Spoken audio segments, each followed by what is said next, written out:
चलो 11th commerce account subject के part number 2 में हमारा 10th नंबर का चैप्टर है जिसका की नाम है अकाउंटिंग फ्रॉम इनकम्प्लीट रिकॉर्ड्स।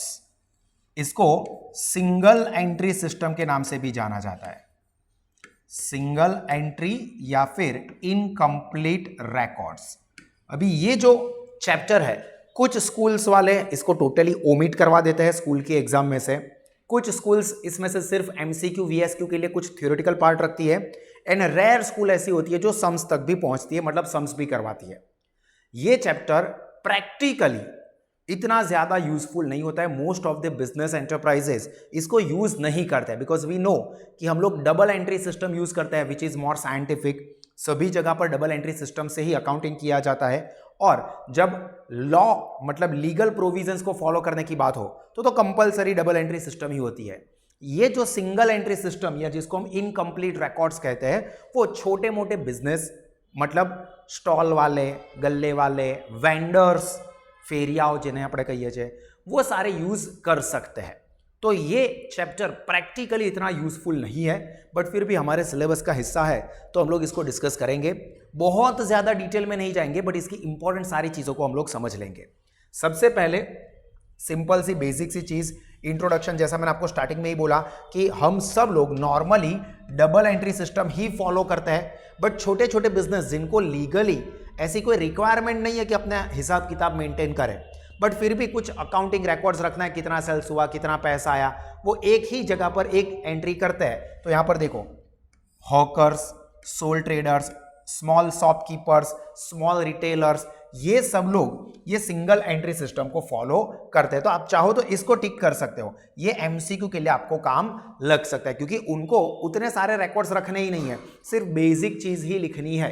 तो ऐसे छोटे मोटे वेंडर्स जो होते हैं, हॉकर्स जो होते हैं, स्ट्रीट सेलर्स जो होते हैं, वो सब लोग ये डबल एंट्री सिस्टम को अवॉइड करके सिंगल एंट्री सिस्टम को फॉलो कर सकते हैं। और इसके नाम से ही पता चल जाता है सिंगल एंट्री, एक ही एंट्री होगी। डबल एंट्री सिस्टम में क्या होता था, हर एक ट्रांजैक्शन की दो इफेक्ट होती थी, जबकि सिंगल एंट्री सिस्टम में हर एक ट्रांजैक्शन की सिर्फ और सिर्फ एक इफेक्ट पास की जाएगी। तो यहां पर मीनिंग में देखिए क्या कहा है, small traders do not maintain complete accounts as in double entry system, जो कि हमने बोला डिस्कस भी किया कि छोटे बिजनेस है वो सारे के सारे रिकॉर्ड्स नहीं रखते जैसे डबल एंट्री सिस्टम में होता है। Instead of this they keep only cash book and ledger and records transactions related to, this is important thing, कौन से ट्रांजैक्शंस को वो रिकॉर्ड करते हैं, records transactions related to cash and personal account only. MCQ के लिए important चीज, MCQ वीएसक्यू के लिए सिंगल एंट्री सिस्टम में सारे के सारे ट्रांजैक्शंस रिकॉर्ड नहीं करेंगे, सारे के सारे अकाउंट्स मेंटेन नहीं करेंगे, सिर्फ कैश एंड पर्सनल अकाउंट्स यही वो मेंटेन करते हैं नॉर्मली, क्योंकि यही चीज चाहिए। गुड सेल किया था, इसके पास से पैसे लेने हैं, कौन से पर्सन के पास से कितने पैसे लेने हैं, तो अपने को सिर्फ वो नाम ही चाहिए, या कितने पैसा है, या तो कैश की इंफॉर्मेशन अपने को चाहिए, या जो हमारे कस्टमर्स है चाहे वो डेटर्स हो या क्रेडिटर्स हो उसी की इंफॉर्मेशन अपने को चाहिए। तो in this system double entry या double effect may not be given to each transaction of the business as per the requirement of the business. Only one effect is given to some transaction and hence it is known as single entry system. मतलब यहां पर ऐसा होता है, actually में ऐसा होता है कि कुछ ट्रांजैक्शंस बिल्कुल भी रिकॉर्ड नहीं होते हैं, कुछ ट्रांजैक्शंस ऐसे होते हैं जिसकी दो इफेक्ट दी जाए, और सिर्फ मैक्सिमम ट्रांजैक्शंस ऐसे होते हैं जिसकी सिर्फ एक ही इफेक्ट होती है। क्या कहा, फिर से मैं बोल रहा हूं, सिंगल एंट्री सिस्टम के अंदर नाम है सिंगल एंट्री, इसका मतलब सर हर एक ट्रांजैक्शन की एक इफेक्ट देनी ही पड़ेगी, नहीं ऐसा नहीं है। कुछ ट्रांजैक्शंस ऐसे हैं जो कि बिल्कुल भी रिकॉर्ड नहीं होंगे, कुछ ट्रांजैक्शंस ऐसे होंगे जिसकी दोनों ही इफेक्ट रिकॉर्ड की जाएगी, और मेजॉरिटी ट्रांजैक्शंस ऐसे निकलेंगे जिसकी सिर्फ और सिर्फ एक ही इफेक्ट रिकॉर्ड होगी। पूछो क्यों, क्योंकि यहां पर देखो कौन से अकाउंट्स मेंटेन किए जाते हैं, कैश एंड पर्सनल। तो जो भी ट्रांजैक्शंस ऐसा निकलता है उसके अंदर एक कैश अकाउंट या एक कोई पर्सनल अकाउंट की इफेक्ट होती है और दूसरा कुछ और ही है, नॉमिनल अकाउंट में से कुछ हो सकता है। For example salary paid, for example, हालांकि हॉकर कोई सैलरी अपने एम्प्लॉय को रखता नहीं है, बट सपोज समझाने के लिए कि सैलरी ऑफ ₹200 पेड, तो salary account debit to cash account, ये जर्नल एंट्री होती है। अभी यहां पर सैलरी अकाउंट मेंटेन करते हैं, वो सिर्फ क्या मेंटेन होता है, cash account and personal accounts. तो यहां पर क्या होगा, इस ट्रांजैक्शन की सिर्फ एक ही इफेक्ट रिकॉर्ड होगी, कौन सी, कैश वाली। समझ में आ रहा है। सपोज ऐसा होता कि ₹200 paid to Sanju, ₹200 paid to Sanju, तो उसकी जर्नल एंट्री क्या होती अगर आप डबल इफेक्ट सोचो तो, ₹200 पेड टू संजू, तो संजू इज रिसीवर, तो Sanju account debit and cash दे रहे, तो कैश अकाउंट क्रेडिट होगा। तो एक संजू अकाउंट पर्सनल अकाउंट हुआ, कैश अकाउंट हुआ, दोनों चीजें रिकॉर्ड होती है, तो इस ट्रांजैक्शन की दोनों इफेक्ट रिकॉर्ड होगी। समझ में। एक ट्रांजैक्शन ऐसा डिस्कस किया जिसमें सिर्फ एक ही इफेक्ट हो रही है, एक ट्रांजैक्शन ऐसा आया जिसमें दोनों इफेक्ट देनी पड़ रही है। Salary of ₹100 is outstanding, salary of ₹100 is outstanding yet to be paid, तो उसकी journal entry salary account debit to outstanding salary होता है। यहां पर एक भी रिकॉर्ड ना हो, ऐसा भी हो सकता है।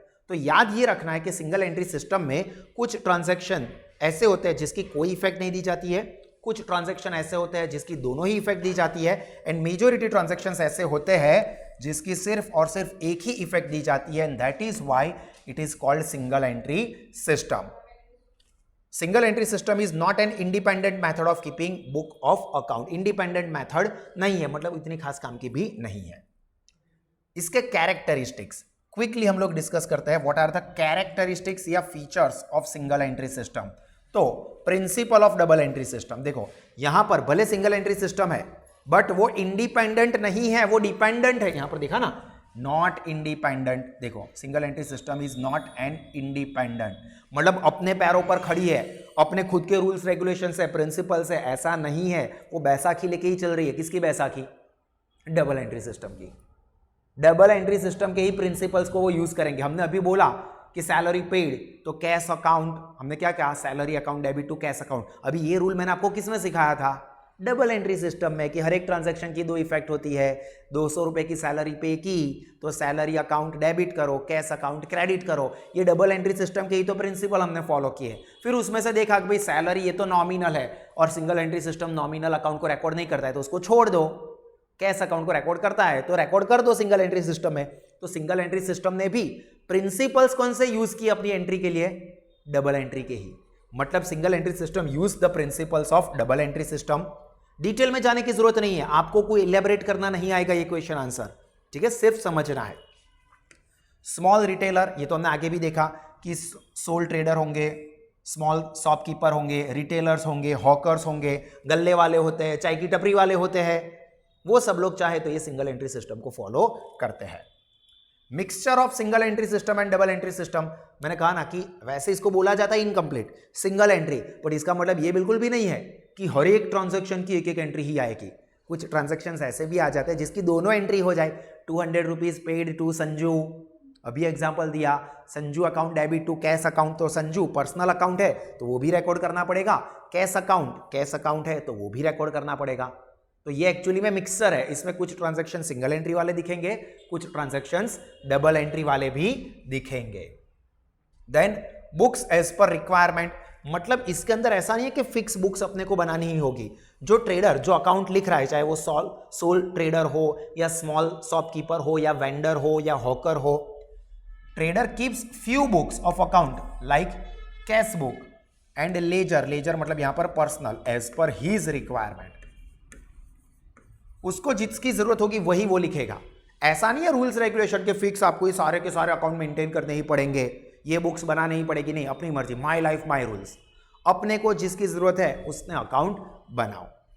Then there is no uniformity, देखो इसके खुद के तो कोई रूल्स रेगुलेशंस है ही नहीं, प्रिंसिपल्स किसके ले रहे हैं, डबल एंट्री सिस्टम के। और प्योर डबल एंट्री सिस्टम भी नहीं है कि आपको कंपलसरी डबल एंट्री सिस्टम की सारी चीजें फॉलो करनी है। अभी ऊपर देखा अपनी मर्जी के हिसाब से करेंगे, तो सबकी मर्जी अलग अलग होती है। मेरी जो मर्जी होगी वही आपकी मर्जी होगी ऐसा जरूरी है, मेरी जो मर्जी होगी वही आपकी मर्जी होगी ऐसा जरूरी है नहीं। सर मेरे को लगता है मेरे लिए ये चीज इंपॉर्टेंट है तो मैं वही रिकॉर्ड करूंगा।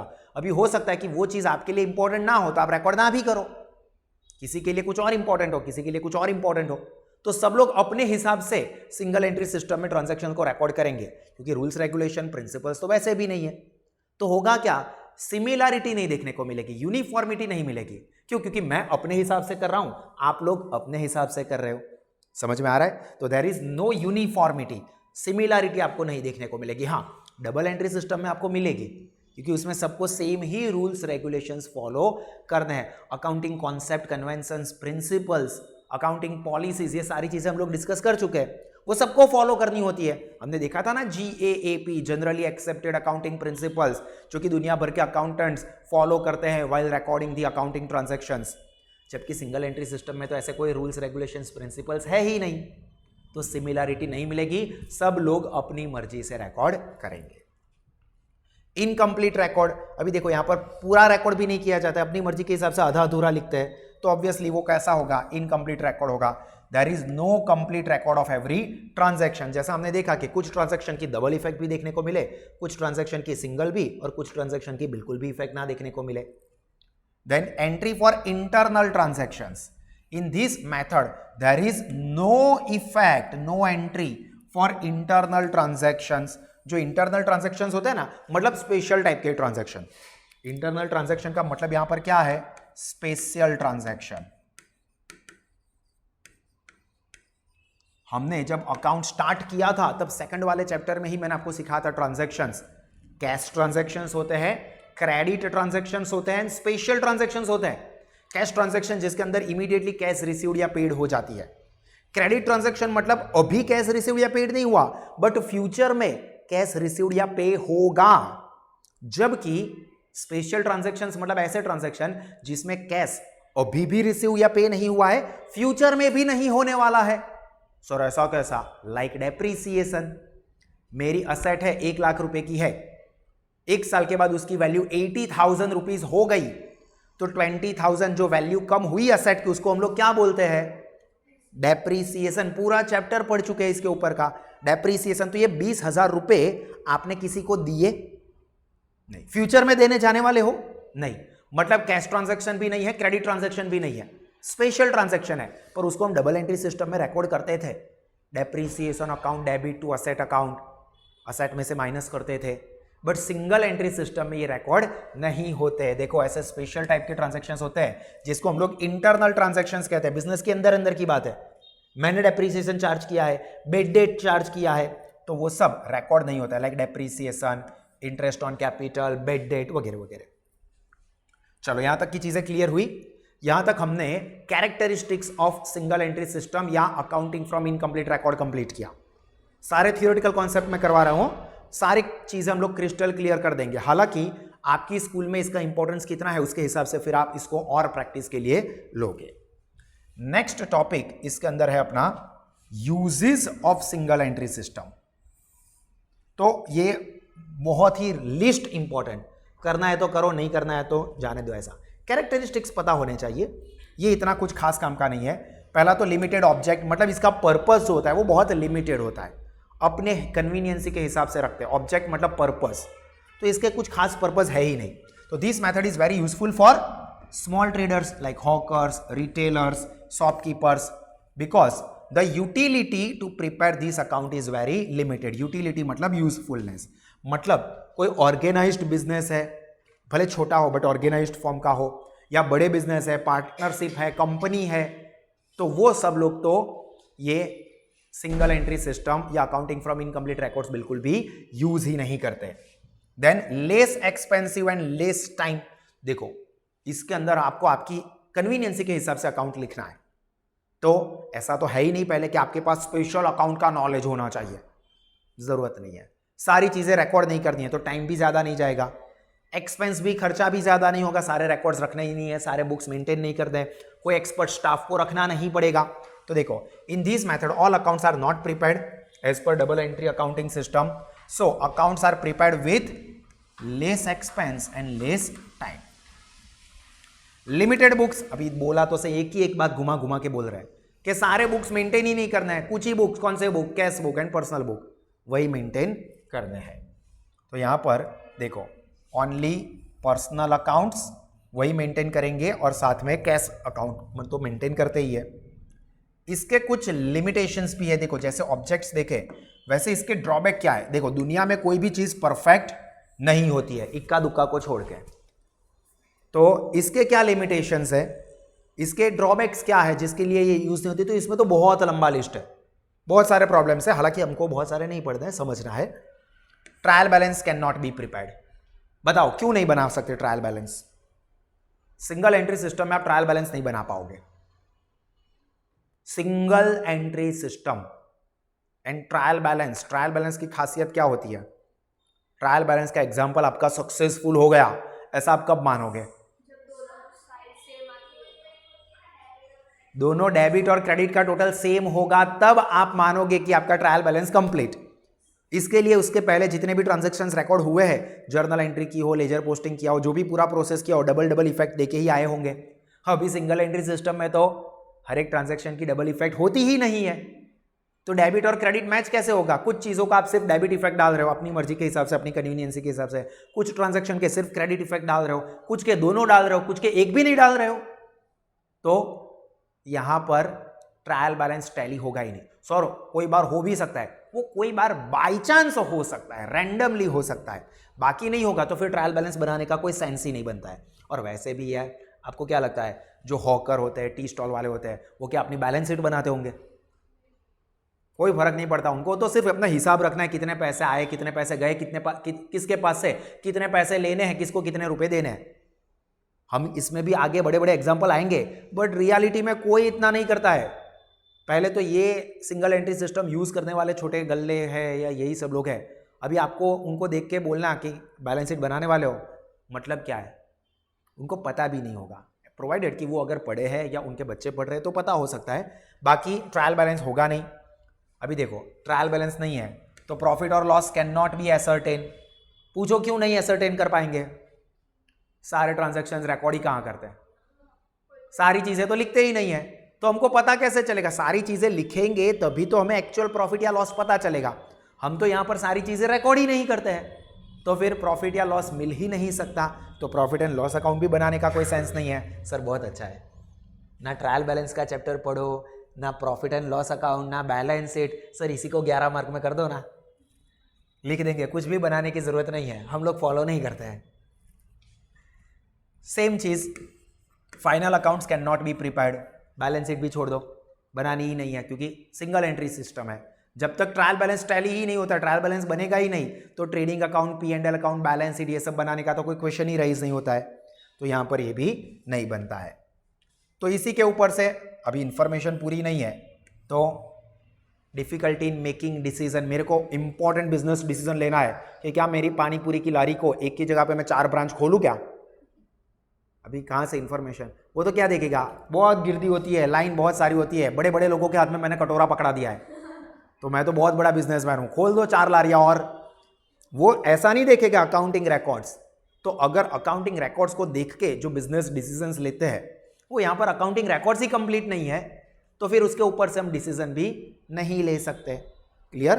तो इंपॉर्टेंट डिसीजंस भी इनकम्प्लीट रिकॉर्ड्स के ऊपर से, यानी कि सिंगल एंट्री सिस्टम पर से नहीं हो सकते।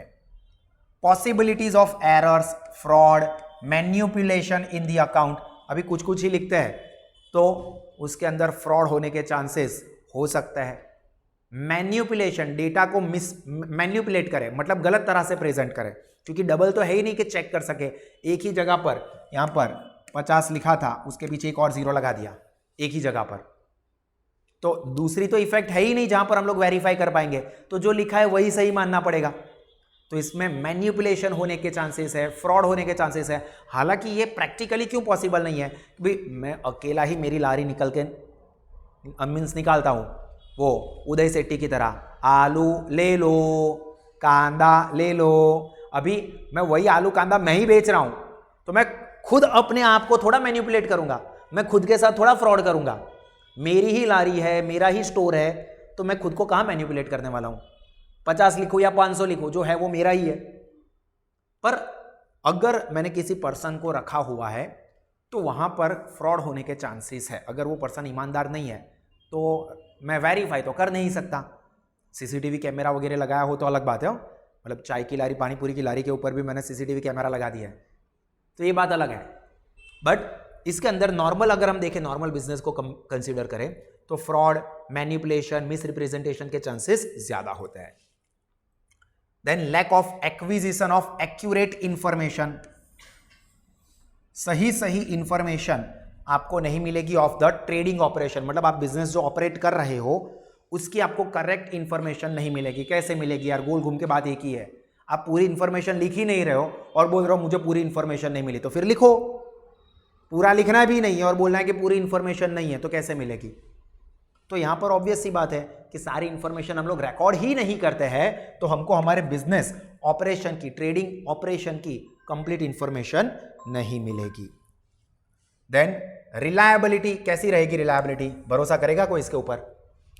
कोई नहीं भरोसा करेगा। सर इनकम्प्लीट इंफॉर्मेशन है, फ्रॉड हो सकता है, यहां पर मैनिपुलेशन हो सकता है, डिसीजन के लिए प्रॉपर इंफॉर्मेशन नहीं होगी, डिसीजन नहीं ले सकते, तो फिर this method is incomplete, so it is not reliable, इसके ऊपर भरोसा नहीं कर सकते। और ये बैंक, इंश्योरेंस कंपनीज, ये सब तो कोई इसको मानता ही नहीं है, मतलब तुम तो आओ ही मत। डबल एंट्री सिस्टम के प्रॉपर अकाउंटिंग रिकॉर्ड्स है तो ही लेके आना, सिंगल एंट्री सिस्टम मैंने मेरी नोटबुक में पीछे लिखा हुआ है, सारे रिकॉर्ड्स रखे हैं, वो नहीं चलेगा भाई। प्रॉपर डबल एंट्री सिस्टम के हिसाब से रिकॉर्ड्स है तो ही लोन लेने के लिए आना, वरना चल निकल पहली फुर्सत में, कोई ज़रूरत नहीं है तेरी इधर, ऐसा। क्लियर? तो यहां पर रिलायबिलिटी इसकी बिल्कुल भी नहीं होती है। लिमिटेशंस क्लियर हुए सबको? अभी मोस्ट इंपॉर्टेंट क्वेश्चन, अगर आपको स्कूल में 3 मार्क्स में इस चैप्टर में से वेटेज दिया हो तो ये क्वेश्चन पूछ सकते हैं।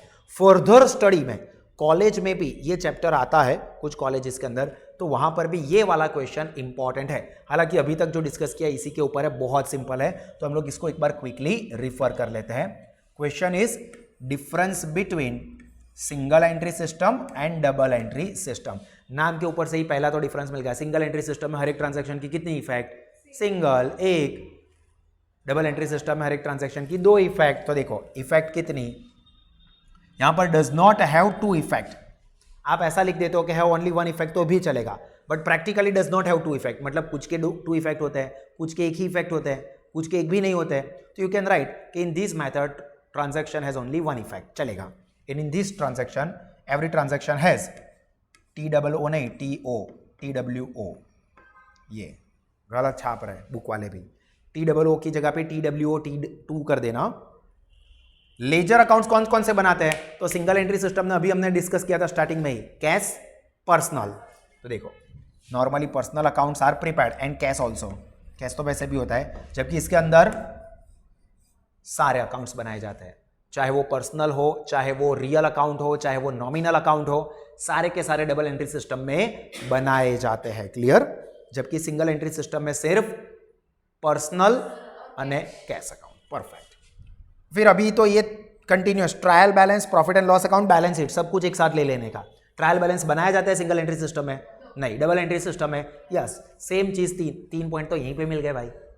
देखो trial balance not prepared, can be prepared, same चीज। Profit and loss account can not be known, मतलब can not be prepared, profit loss नहीं जान सकते, can be ascertain. Balance sheet can not be prepared, balance sheet can be prepared. लो बोलो, 5 point तो यहीं पे हो गए। मैक्सिमम 3 मार्क में पूछ सकते हैं, मैक्सिमम। तो यहां पर तो trial balance, P&L account, balance sheet, वहीं पे बात खत्म। एक तो नाम पर से ही डिफरेंस मिल जाएगा, single entry, double entry. Account कौन से बनाए जाते हैं? Personal account and cash account, all account, खत्म बात। ट्रू एंड फेयर कॉन्सेप्ट जो कि हमने डिस्कस कर लिया कि बैलेंस शीट पर से वो पता चलता है, तो balance sheet can not be prepared, balance sheet can be prepared. Who prepares? तो छोटे छोटे स्मॉल ट्रेडर्स, वेंडर्स, हॉकर्स, वो सब, स्ट्रीट वेंडर्स वगैरह सब। जबकि यहां पर बिजनेस फर्म्स, कंपनीज वगैरह वगैरह जो फॉर्मल ऑर्गेनाइज्ड वे पे काम करता है वो, ये ना भी लिखो तो भी चलेगा, हालांकि पूछे तो लिखने की बात है। इंफॉर्मेशन, तो यहां पर इनकम्प्लीट इंफॉर्मेशन मिलती है, यहां पर कंप्लीट इंफॉर्मेशन मिलती है। इनकम्प्लीट, जबकि this is complete. Main words को टिक मार्क कर देना हो दोस्तों, ये आपको अगर पढ़ना है तो यही चीज रिफर करने की। आपकी स्कूल में नहीं है तो डोंट वरी, है तो ये मेन वर्ड्स को टिक कर देना।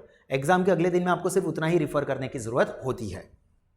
कंट्रोल नहीं हो सकता है, miss representation, fraud, manipulation single entry system में होता है, नॉट पॉसिबल।